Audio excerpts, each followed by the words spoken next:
supaya tidak terjadi keadaan di mana koalisi itu pagi tempe, siang jadi takut.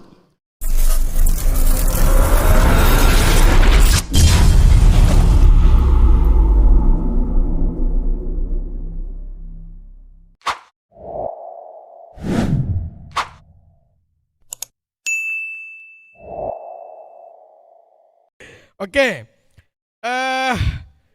saya rasa sudah banyak sekali di kepala teman-teman yang siap ingin bertanya. Saya ingin pertanyaannya singkat langsung kepada poin pertanyaan. Gak usah berorasi, saya tahu Anda sudah pintar. Kadang-kadang Anda sering bernarasi panjang, nanyanya dikit gitu ya. Gak usah tunjukkan bahwa Anda pintar, saya tahu Anda pintar. Cukup pertanyaan dan biar langsung segera dijawab. Silakan kita mulai dari sisi kanan dulu, satu laki-laki. Wah, kamu ganteng banget. Ya, kamu yang baju hitam ya. Yang kedua dari sisi tengah. Ya, kamu yang kamu berdiri. Nah, itu kamu ya. Yang ketiga dari sisi yang perempuan. Ya. Oke, panitia tolong kasih mic ke Bapak itu. Saya panggil Bapak aja. Soalnya kayak bapak-bapak ini. Jangan-jangan Bapak Intel kamu ya.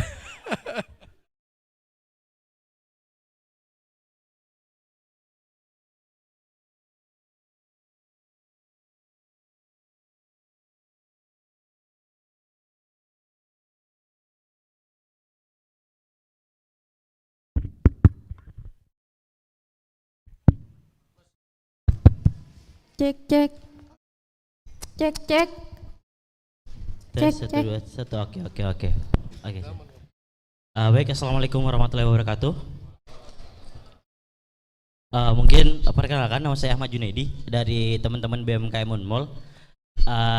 Saya ingin bertanya, pertama mungkin saya pakai baju hitam-hitam karena saya sedang berduka atas matinya demokrasi dan penegakan hukum dan HAM di Indonesia.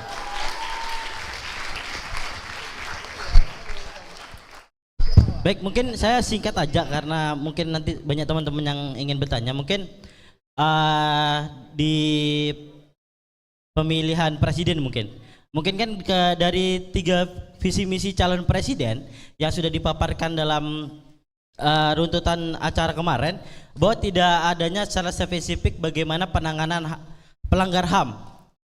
Dan juga dari ketiga calon ini adalah, kalau menurut saya, adalah pelanggaran HAM berat. Karena pertama berbicara terkait dengan Ganjar ada Wadas, Prabowo ada aktivis 98, dan juga Anies bagaimana Pilkada Jakarta. Bahwa pelanggaran HAM yang dilakukan ketiga calon itu menurut saya sangat berat karena dampaknya sangat besar. Mungkin saya ingin bertanya gitu kepada kelima pemateri, mungkin siapa yang mau jawab, saya kepada pemateri di depan. Saya nggak mau ke siapapun, mungkin bagaimana Pak Rekan. Mungkin di antara ketiga calon yang ada saat ini, siapa yang paling buruk di antara paling buruk? Saya nggak mau ngomong baik ya, karena nggak ada yang baik menurut saya. Siapa yang buruk di yang paling buruk? Mungkin itu pertanyaan dari saya. Wassalamualaikum warahmatullahi wabarakatuh. Ya.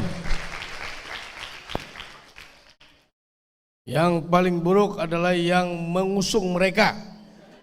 Nggak usah dijawab. Ya, saya izin, kira nggak perlu jawab ya. Karena yang mengusung lah. Ya. Saya tidak ingin pemateri saya bermasalah dengan menyebutkan siapa yang paling melanggar HAM. Ya, bukan wadahnya di sini bicara itu.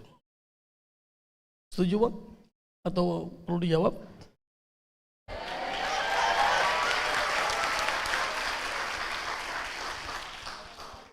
Anda diberi kemampuan untuk berpikir. Ngapain nanya ke saya? Emang implikasinya apa? Kalau saya bilang si A, si B, si C, mau ngapain kalian? Nggak ada pentingnya kan? Yang kita mau bahas di sini adalah sistem supaya tidak terjadi keadaan seperti di MK. Supaya tidak terjadi keadaan di mana koalisi itu pagi tempe, siang jadi takut. Kan ini semuanya terjadi karena sistem presidensial tidak mau dinolkan. Jadi buka dulu fondasinya tuh. Kenapa ada koalisi? Karena sistemnya 20%. Di mana di dunia ini ada sistem presidensial dengan parameter threshold 20%. Apakah konstitusi kita punya sistem threshold? Anak hukum, ada nggak? Ada. Yaitu presiden terpilih kalau dia memenangkan 50 plus 1% suara pemilih. Cuman itu thresholdnya. Itu threshold untuk menentukan presiden terpilih. 20% itu threshold untuk membatasi pencalonan presiden. Ngaco. Semua kita boleh mencalonkan diri. Kalau kita dapat 50% boleh, kita menang. Tapi ini partai politik bikin aturan buat dia sendiri. Hanya yang punya kursi 20% itu yang boleh mencalonkan. Dari awal ini udah ngaco. Jadi Anda bayangkan satu partai yang udah mau punah, tapi karena pemilu lalu dia punya 20%, dia masih bisa cawe-cawe nyalonin presiden kan tolol namanya. Sorry. Bodoh. Bukan bodoh, goblok. Dungu.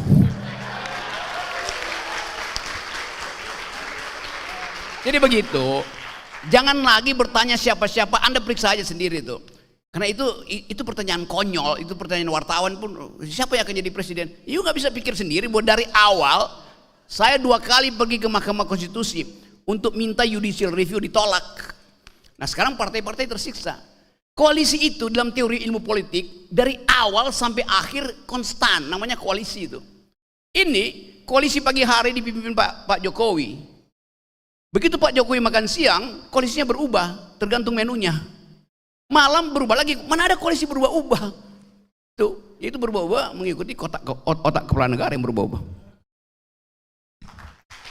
Ya, terima kasih pertanyaannya, tapi maaf kita nggak bisa, Anda suruh pikir sendiri aja kata Bang Rocky ya.